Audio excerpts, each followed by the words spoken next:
Ay, Batang LU.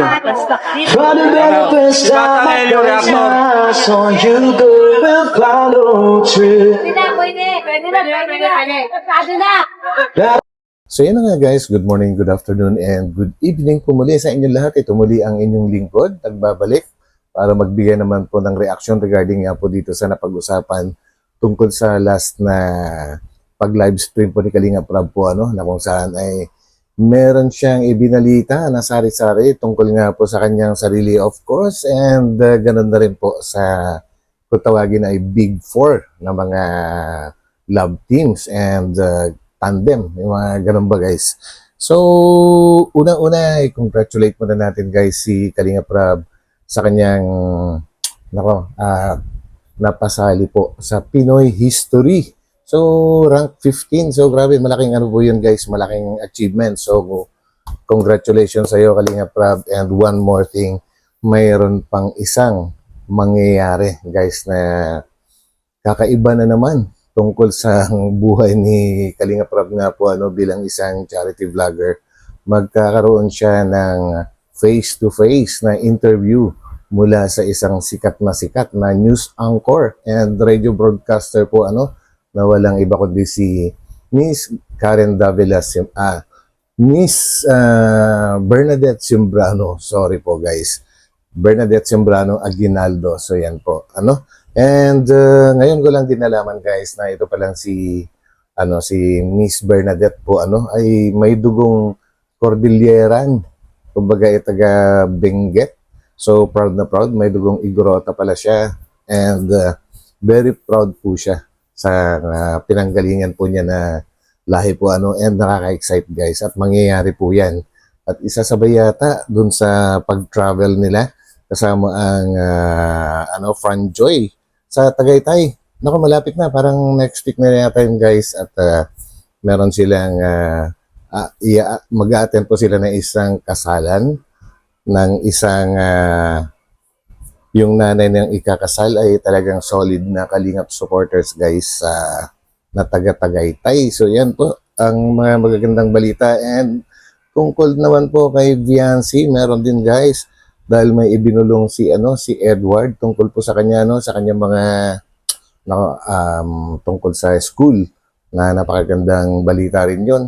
And maraming nagtanong kung kailan siya magkakaroon ng YouTube channel, kung kailan siya bibigyan ni Kalinga Prab, at ito ay mamaya-maya lang ay masasagot po yan. And tungkol naman po sa guys, kay Carla, yan, kay Carla. And sabihin na po natin na na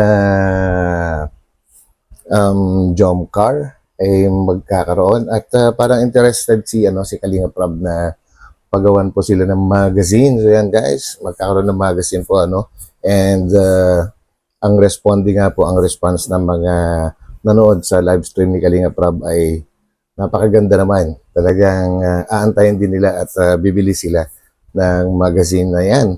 And of course, may Chris guys, ay yun na nga at nagumpisa na. And yun na nga lang, may si Kalinga Prab na gising-gising, mga may Chris fans, mga may Chris fans, yan, na ay marathon dahil medyo naapektuhan ng algorithm yung programa po na kung dati yung unang isang araw ay nagre-range na ng 300 pataas yung views.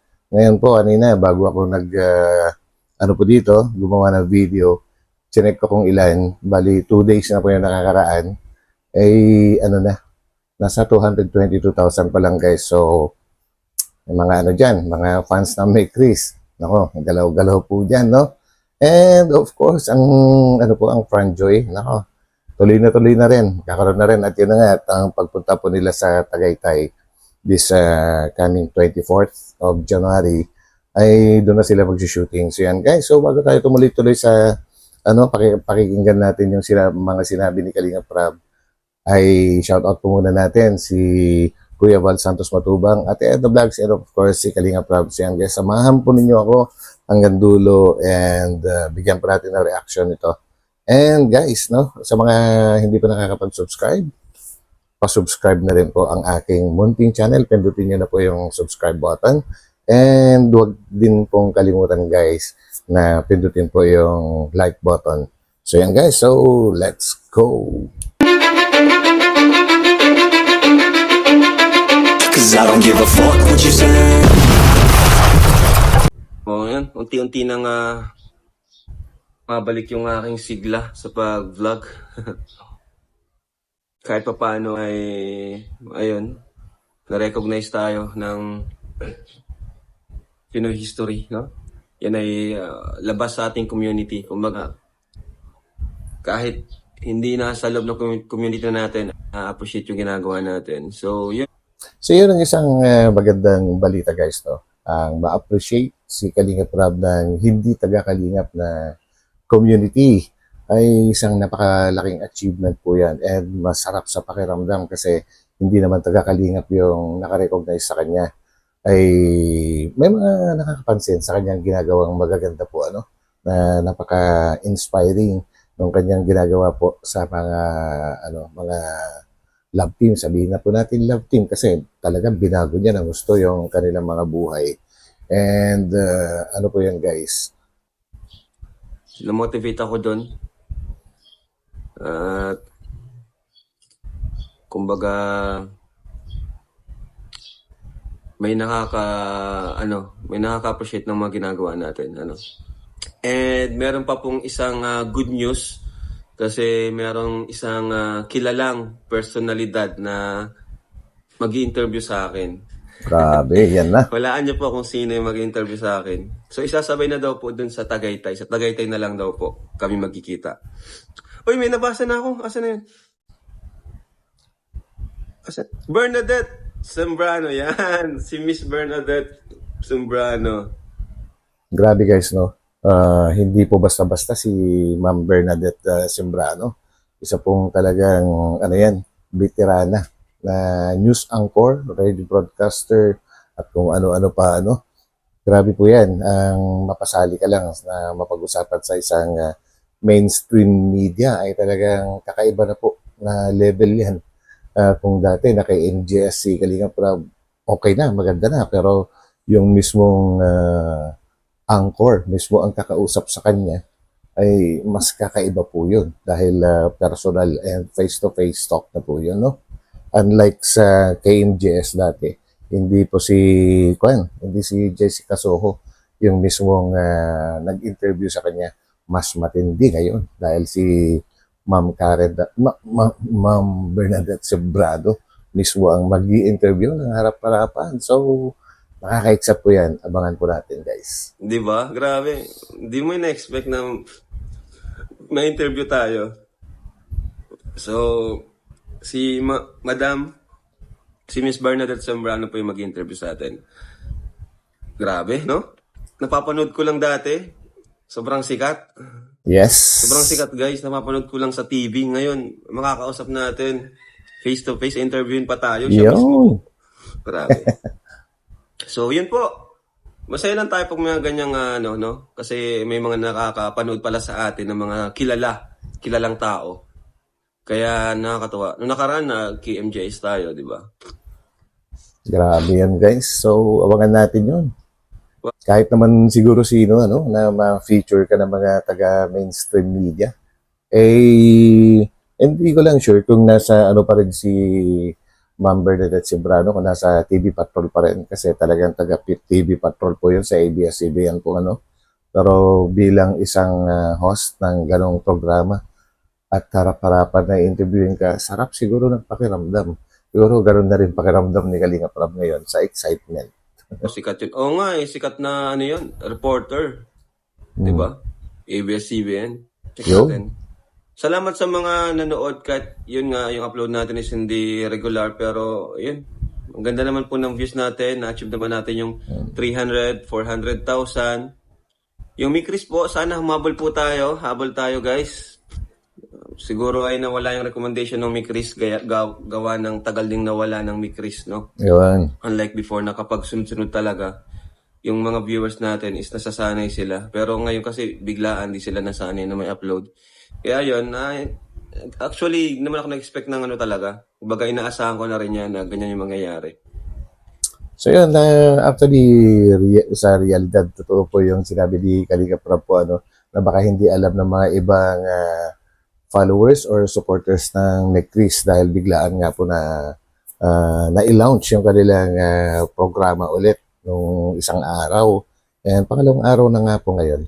And check ko nga kanina, kagaya na sinabi ko, nasa 222,000 pa lang po yung views.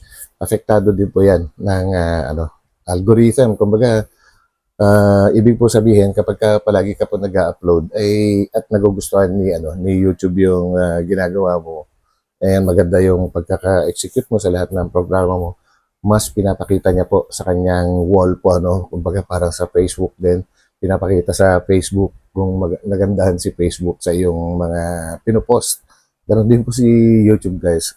Do one more thing siguro, yung ibang, sabihin na natin, ibang supporters na may Chris siguro, ay may mga hindi rin solid na kalingap na nandyan lang sila kapag ka may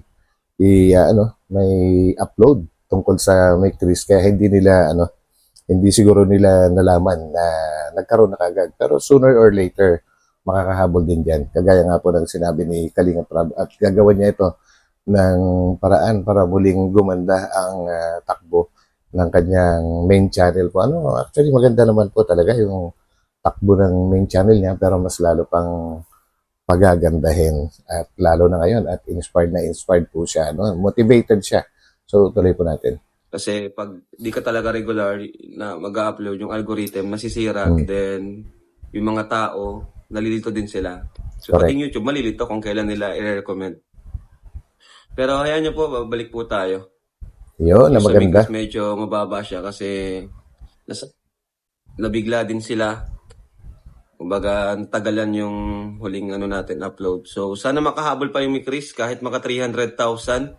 Yun. I-marathon po natin para mas ganan pa tayong gumawa ng mga serye natin. Kasi So, yan, may Chris supporters, gising-gising kayo dyan. At oras na ulit para mag-marathon. yan naman po ay damay-damay naman po yan. Once na bumaba yung isa, syempre, yung motivation natin dun sa ibang serye, mababawasan din. Kumbaga, mas maganda kung lahat sila aangat, no? Kasi isa lang naman po tayo, isang grupo lang tayo, isang pamilya lang tayo. Isang Yun. tahanan lang po tayo dito. Huwag po tayong magkaroon ng competition, Yung mga fans, hayaan nyo po yan, yung iba ng gugulo lang po yan. Yung iba, baka nga hindi tunay na viewers natin, talagang gusto lang nilang sirain or pag-awayin ang dalawang supporters ng Love Team, Ang tunay na So, yun, isa rin yun sa mga katotohanan na nangyayari dito sa community po ng Kalingap, guys, no? Dahil yung mga, kagaya na nasabi ko, na yung mga hindi talaga solid na Kalingap supporters, talagang iba po talaga. Hindi ko na sasabihin kung ano pa yung mga pinagagawa nila. Alam nyo na po yun, guys. Talagang medyo magulo kung ano. Pero marami rin, at mas marami din naman talaga yung mga solid. At yun yung nakakatawa, talaga nakasuporta. Hindi lang sa isang Love Team, kundi lahat po ng ina-upload ni na Kuya Vile and Kalinga Prab, Sinati Edna, lahat po yan ay sinusuportahan. Yan ang matatawag na solid talaga. supporters natin, lahat yan pinapanood. Actually, marami akong nakikita sa comments na ganun, support sila sa lahat. Yun ang totoo. Yun. Kasi, ayan. So, yung Love Team natin, may good news ako para sa Fran Joy. Nag-usap na kami. Ayun na. Nakausap ko na si Joy. So, tuloy na po natin yan. And, ayun. Mag-shoot na kami yan. Abangan nyo po yan. At actually, meron kaming first travel agad ng Fran Joy. Kasi merong supporters na ikakasal. Yan na. Then yung mama ata niya, yung mother niya is solid, kalingap, no? So, isasama ko dun yung Fran Joy. So, sa Tagaytay po yan, sa Tagaytay po, makakapag-shoot po kami sa Tagaytay, kasama yung Fran Joy. Okay, so... Grabe, guys. Ang lapit lang ng Tagaytay dito. Sana magkaroon tayo ng time na makaakyat sa Tagaytay pagdating po nila, para muli nating makita kung paano yung mga ginagawa po nila. And of course, para ma-meet po yung mga member ng Kalingap, mga partners na hindi pa natin nami-meet. So, try ko po na gumawa ulit ng paraan para makarating po sa Tagaytay sa araw na pagdating po nila. So, yun. Exciting po yan. Sa January 23 po. Sa 23, biyahe kami. Kinabukasan naman, 24 na pala yung biyahe namin ng siguro umaga. Kasi 25 naman po yung kasal. So, tinanong ko si Joy kung pwede siya. Pwede naman daw po siya. May duty siya pero mapapalit, no? Kasi sabi ko sayang, kayo talaga yung dito, yung una kong naisip. Kasi yun, di ba? Give chance to others tayo. Yung kay Carla, ilang beses naman siya nakapag-travel. Si Biancy. So sabi ko, sige, sa inyo naman to. Okay? So, Ayos, guys. So, sa 24 pala yung pag-alis nila sa Daet. So, ibig sabihin, mahabang biyahe po kasi yan, guys, no? Medyo malayo-layo. So, mga 25 kasalan. So, most probably siguro, mag-shooting sila, mga 26 na siguro yan. Or kung may chance pa sila sa 25, ay malabang, ay uumpisahan na po kaagad nila, no? And sana, pakarating tayo doon. So, yun, congratulations po sa mga grabe, ang tagal na nag-aabang na muling maipalabas po ang Franjoy po. Congrats po sa inyo. Ito na yung pagkakataon ulit at nabalitaan nga po natin and marami nang nagsabi din na okay na kay nanay po ni Joy po. So yun, kumbaga wala na pong balakid kaya tuloy na. Grabe. kay Biancy naman, may naka-schedule naman na tayo kay na Biancy, di ba? Yung sa Velvet Box naman yun kasi Uy, sila talaga malapit yung na guys. napili din nila tito at tita na sumama sa Korea. Korea po yan, April. Yun yung talagang kakaiba doon dahil sa Korea talagang nangangailangan na po ng visa dyan. Kumbaga mas po yan, paglalaanan po talaga ng oras at syempre budget. Iba po dahil mas malayo po yung South Korea kaysa sa mga Hong Kong, Singapore, yung mga ganyan. So nakaka-excite kasi April, tamang-tama po yun guys na cherry blossom. So ayos talaga yun. Abangan natin yan. And meron pa yatang sasabihin si Kalinga Prab tungkol kay Biancy. Bakasyon po yan. Kailan po magkaroon ng YouTube si Bian? Maghintay lang po kayo. Darating po tayo dyan. Hindi pa naman po kailangan ni Biancy ngayon. Tama. Saka, kahit nga po si Carla, kahit may channel, di naman po siya nagang-upload eh. Wait lang po kayo. Ako po yung mas nakakaalam ng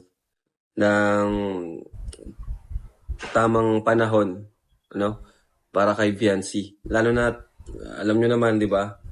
Ayaw kong magulo yung ni Biancy, ayaw kong magulo yung niya, yung buhay niya. Yun.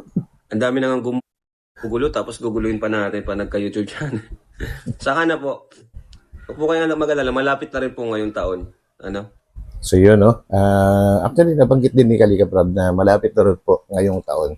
So I totally agree po kay Kalinga Prab na hindi pa talaga panahon na magkaroon ng YouTube channel si Biancy po. Kasi ngayon pa lang nabanggit na napakarami ng basher. And one more thing, talagang pabor din ako sa bagong rules ng Kalinga po ngayon, na yung mga beneficiaries, especially sa mga may collab team, ay hindi sila pwedeng mag-comment sa mga nagla-live, lalong-lalo na kung ang naka-live ay yung mismong ka-partner po nila or collab team or katandem.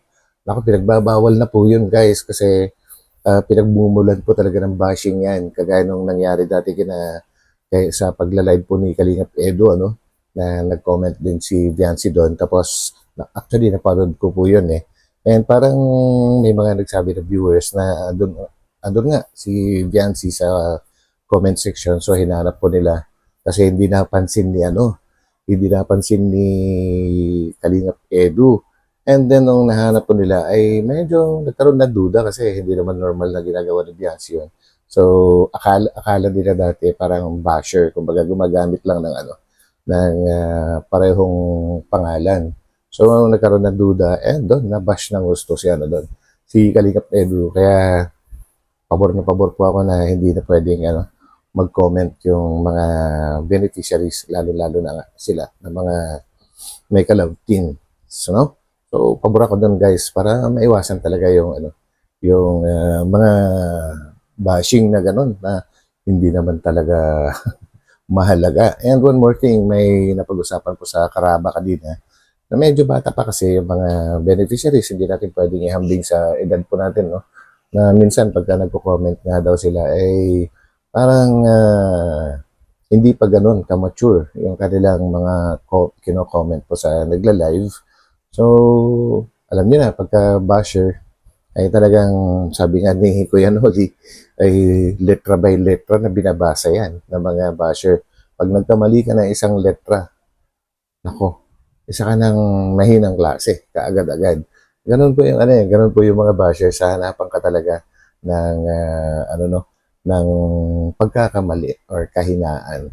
And one more thing, na isang rules na gustong-gusto ko ngayon na ipatutupad po nila ay yung hindi na pwedeng i-vlog sila ng kung sino-sino lang. Ang may na lang dyan, na anytime pwede siyang i-vlog ni Kuya Bal, syempre. And kapag binigyan naman ni Kalinga Prab ng permiso, yung scouter po nila, ay doon lang sila pwedeng ma-vlog. Actually, may mga may mga may mga usapan dati na yung mga ibang beneficiaries, especially yung mga kalab team, na ibinablog po ng mga iba-ibang tao po na nahiya lang daw kasi daw silang nahiya daw silang tumanggi. Kaya sila naibablog pero hindi nila kagustuhan yun. Hindi sila yung may gusto, nahiya lang sila na tumanggi. So actually, may nagsabi dati, nagsusumbong na rin daw sila even before.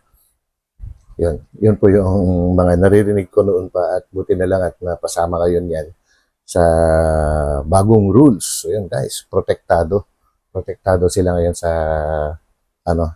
pagkaka-abuse po ng kung sino-sino lang na nagbablog po sa kanila nakakasira din po yun sa sa views ng channel ni Kalinga Prab, kasi pag madalas nga silang naibablog ng iba, syempre hindi na mananabik ng gusto yung mga viewers sa kanila po hindi na aantayin gaano na mai-vlog sila ni Kalinga Prab.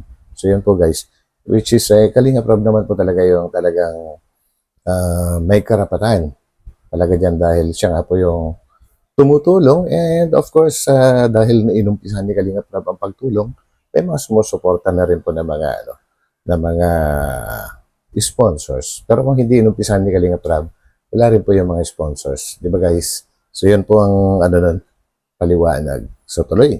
Ako naman pa nagsabi ako, tinutupad ko po yan. Dami nang ang basher ni V. Yun na nga po Bigyan muna natin ng katahimikan si Viancy. Yun. Mabutit okay yung pinapakita ni Viancy sa school diba? Sabi nga ni Edward, kasi yung klase ni Edward si Viancy, sabi niya, magaling daw si Viancy sa school. Grabe. Alam niyo po, palaging leader si Viancy, no? Ibig sabihin, magaling talaga kapag ikaw ay ina-assign na leader. So, maganda, magaling yung pinapakita ni Viancy sa school. Yun talaga yung sobrang nakaka-proud, lalo na siguro sa mga magulang niya, and of course sa mga solid supporters ng EDSI, ay talagang sobrang proud kay Viancy ngayon dahil sa sinabi nga ni Edward, ibinalita ni Edward po dahil magkaklase pala sila ni Edward po. Grabe, totoo yun na hindi ka pwede maging leader kung hindi ka magaling. Siyempre, hindi naman basta-basta yung school po nila, hindi ganun-ganun lang. So, congratulate natin si Viancy dyan. Yan, guys. Diba? Tapos, may serye pa, diba? Kung baga pagsasabay niya. Galing, doon na magaling. Kaya, congrats kay, Viancy. Yes. Wow, galing naman ang baby Viancy namin. Yes. Asa na nga pagkailan ng magazine. Ayan, yung magazine na pag-usapan lang namin ng... So yan naman, isa naman good news para sa Jomcar ito guys, no? Dahil, ito nga, pakinggan po muna natin. Magbabarkada. Actually, ang ganda niya, no? Hanap nga ako ng pwedeng gumawa nun. Ang gusto ko, yung magazine na, yung yung photoshoot namin ni Carla, tapos kasama dun yung story ng buhay niya, di ba? Kung kailan namin siya na scout. Ang ganda nun. So sana, kung magawa po tayo ng magazine, may kaya? May magpo-purchase kaya nun? Syempre naman. Kasi pag naging successful yun, gagawin din natin yung iba. Si Biancy, si Joy. Maganda yon yung magazine na yon. Ano? Yun ang isa sa mga kaabang-abang ngayon, guys. And sana nga ay mangyari na agad po and sana gawin din nilang yung glossy, yung mga pages na kumbaga high-end talaga na magazine kasi magiging po yan magiging collector's item po yan dahil limited edition nga po yung pagkakasabi ni Kalinga Prab, mga 200 copies, mga ganun lang. Pero depende sa demand po yan, no? Kung marami pang may gusto ay pwede nila padagdagan if ever nandyan na. So, I think marami talagang bibili niyan kasi sa sobrang nga namang dami na totoong nagmamahal po sa mga beneficiaries na yan, yung posibleng hindi bibili yung, sabihin na natin na sa isang, kunwari lang 100,000 na nagmamahal sa EDSI, pag nagkaroon po sila, sabihin na natin 30% lang yung bibili doon. Nako, ay ang laki na nun, di ba? Waga, ilan na kaagad yun? 300? Tama ba? Sa 100,000? Oh, 3,000. Tama ba? Bahala na kayo, guys. So, kulang na kaagad yung 200 na copies. So, malalaman natin yan and nakaka-excite. Of course, isa na ako sa bibili dyan. Sa lahat po ng ilalabas nila na magazine, mapa EDSI man yan, Jomcar, Franjoy, and may Chris. Kailangan magkaroon ako ng dyan, ng collection tungkol po sa kanila, dahil sila na naman po ay nire-reactionan natin lahat. So yan guys, sana matuloy na. At limited edition lang, mga 200 copies or pag mas marami pang demand, dadamihan pa natin. Yun.